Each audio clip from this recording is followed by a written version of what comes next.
For the cartels, however, illegal immigration is a booming industry, and a bloody one at that. They are not just smuggling narcotics across the border. With tonight's Crime and Punishment Report, here's CNN's Michael Ware. This is a tale of kidnap, imprisonment, and worse, much worse. It's the story of those who fall prey to Mexico's drug cartels because of their hope to come to America. Como no me dejaron libre, usaron de mí. I cannot tell you her name, nor anyone else's in this story, nor can I show you their faces or tell you where I met them, because if I did, they say, they would almost certainly be killed.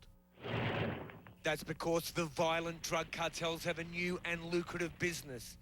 Think of it as a hostile takeover, the people smuggling business. Teníamos mucho miedo porque esos hombres son muy malos, no se tientan el alma para matar a un inmigrante, porque para ellos no valemos nada nosotros. This woman fled the poverty of her hometown, the 7th of 12 children. As hundreds do every week in Central America, she headed north to Mexico, bound for the US, only to be seized by one of the most brutal cartels in the business, Los Zetas. Llegando a Tecnosique, pues agarramos el tren. Llegando a Cuatza, se atravesaron varias camionetas por una organización llamada Los Zetas. Nos secuestraron y nos llevaron a un punto. The cartel ransomed them off for whatever they could get, selling them back to families who barely could pay. They control all the route. They have the infrastructure. They have the money. They have the people. They have the guns. They have everything right now to control everything. This man is one of few working with the cartel's victims. He tells us the cartel's new business, human trafficking, is flourishing. Yes, this is not only a drugs issue. It's getting money. Where come from the money? They don't care. And some of the money is used for bribery. When the car carrying the young woman in our story arrived at an immigration police checkpoint, she hoped her ordeal with the cartel was over. But she says the immigration officials were in on it. Yo dije, pues gracias a Dios algo va a pasar. Y se le acercó una de migración y le dijo él, soy de la organización no sé qué. Y le hizo unas muecas y le dijo, pasa. This is another woman who was held by a cartel. Her family was unable to pay a ransom. So for 4 months, she was forced to work, cooking for the other hostages and the cartel kidnappers themselves. En lo que estoy en la misma casa de seguridad, me doy cuenta de muchas cosas de ellos. Porque como siendo la cocinera, ellos me dicen de que les tengo que servir cuando ellos llegan. Entonces tengo que atenderles, llevarles sus cervezas, llevarles sus comidas cuando ellos están en las reuniones. She says she was also ordered to take food to prisoners shackled in makeshift torture chambers and to wash the clothes of her cartel jailers.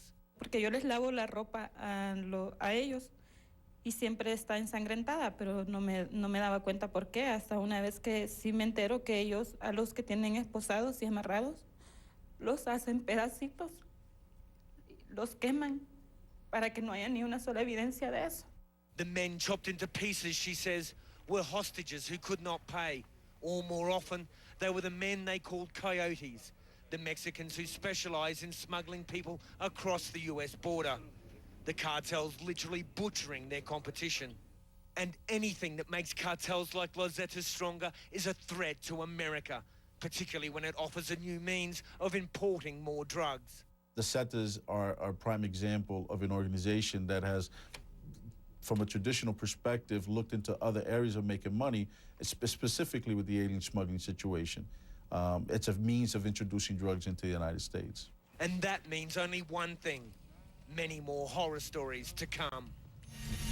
Michael Ware joins us now live from Guadalajara. And Michael, the women in your piece, do we know what will happen next to them? The short answer to that, John, is no. They don't know what will become of them. The people caring for them don't know what will become of them. They're caught in a limbo, John.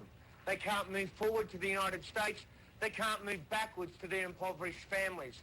They are literally caught in the middle. So we're going to have to monitor their fate and see what becomes of them, because they are very much a barometer of the human tragedy that is now about to unfold for those who are trying to get to the United States through Mexico, John. And these cartels, Michael, first drug smuggling, now human trafficking. Is there any business that they won't get into as long as there's money to be made?